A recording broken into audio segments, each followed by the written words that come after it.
Alright, we have a 2003 Dodge Grand Caravan with a sliding door that won't latch.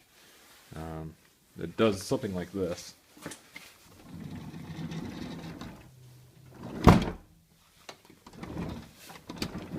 It's a pretty simple fix.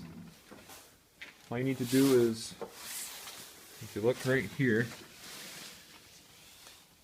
there's a latch right there, and if that latch is shut, it's not going to close the door. So if you watch this, this is what it should look like. Now it's in the open position. So what's happening is it's getting this jammed. So shut, open. So what I did is just throw all kinds of WD-40 in there and lube that up pretty good. Now door's fixed.